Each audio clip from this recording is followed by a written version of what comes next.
they don't have this gender component. If they don't. I just don't like to talk about conditionality.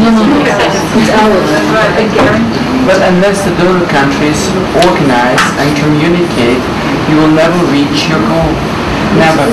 Never. Because you can't oblige a country that you are giving money to in the south to use the money, since you don't have an overview of which part of the money they receive is yours. So if it's a small part, whatever, they got other countries that are going to give money. So the donor countries have to communicate and organize, so they can enforce some things they want to see realized.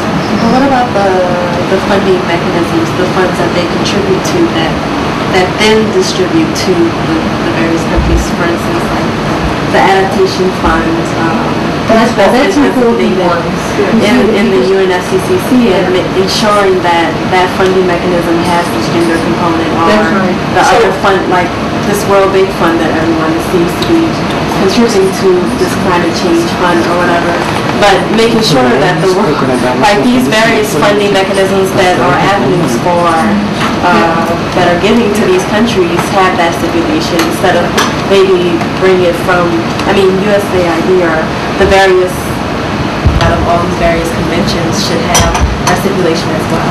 It's like integrating gender into these the implementation mechanisms of this adaptation fund. Because I agree, sometimes they would use economic rationale for funding projects. So, for example, what would be the output, how much the saving they will make, and usually women's project will not be that economically justifiable. Can we have a specific statement on that? Because I think the adaptation funds, etc., are really important. All the architecture that has been created, and must have stipulation of.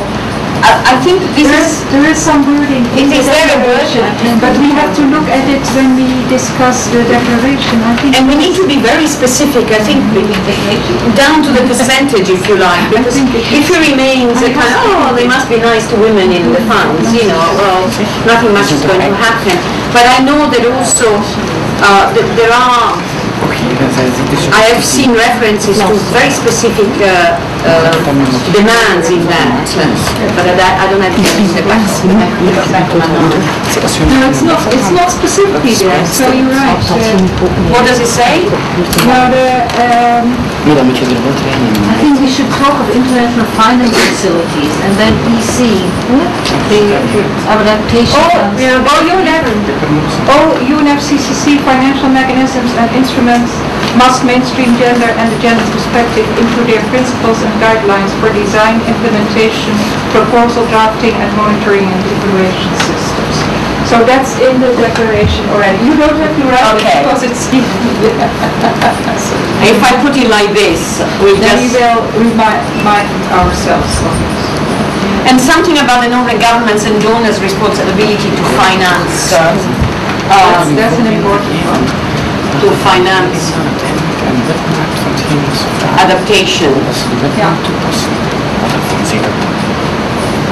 directly and through transfer technology. Yeah, that's another instance. Let me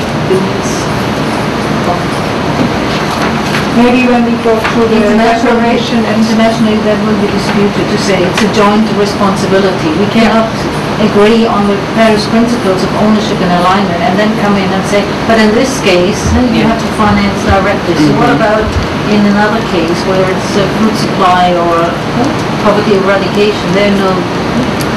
So this will not run. This you mean? Yeah.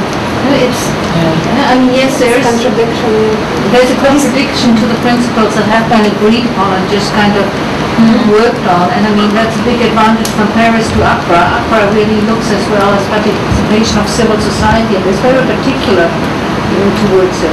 So because, yes, the Paris Declaration was like technical talk about climate change. This was like technical talk about aid delivery. It wasn't going into development results and what actually are the goals and What would you then, how would you formulate then something which is aligns with the Accra Declaration? Should it be reinforced or should it be supported, or the principles? Yes.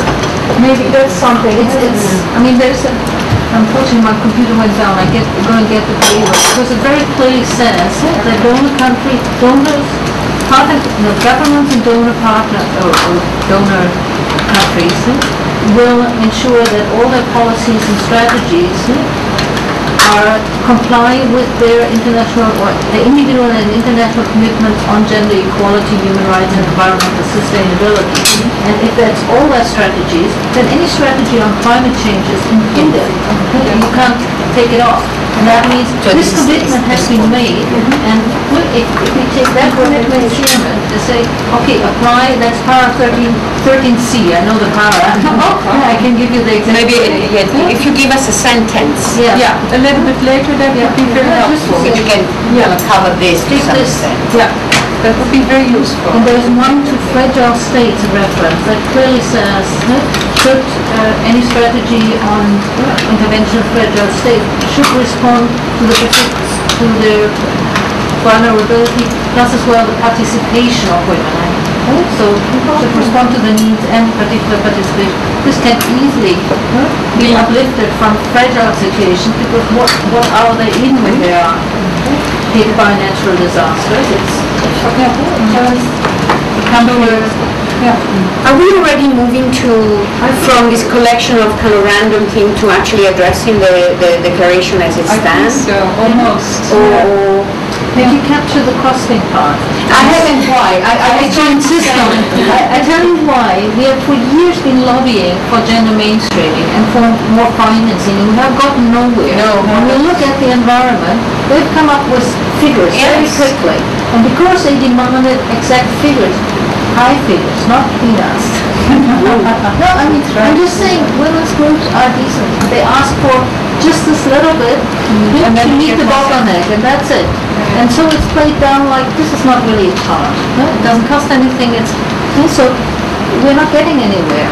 It's Karen Brown who has not just gone through the exercise, and when you read the last publication from where we on MDG 3 at the World Bank, she actually developed a formula so that each and every country can sit down and, in line with their own figures, can do the costing. What does it cost my country to enhance MDG 3 and reach the goals? So it's not something that's like a big figure floating around, but it's a formula, and they've said, what are the main enablers to get there? Because you need to know what are the main enablers to be able to address it and cost them. So they broke it down and say, what are the main enablers? You can do the baseline, you can say, okay, what does it cost to get from A to B? And then you have a calculation. And so if you don't do the costing, and that's why I made the relation from the stove to humanitarian aid. If you do the costing, people on organizations will jump on it. If we don't do the costing, we remain lobbying, and we will be at the... So it's like apply a cost-benefit analysis. Try. I mean, let's get to the this point is of country budgets you're talking about. Well, I mean, what Karen Brown has done, that's done like the costing for what kind of money do we need to reach or achieve